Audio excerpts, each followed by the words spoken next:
You ask Tiger to solve. This deals with linear equations with one unknown. The final result is x equals 6. Let's solve it step by step. Group all x terms on the left side of the equation. Subtract 4x from both sides. Group like terms. Simplify the arithmetic.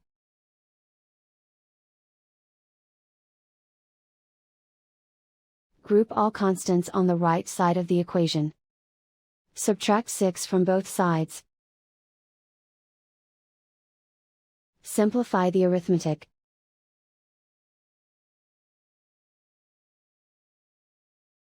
Convert the x into a positive number.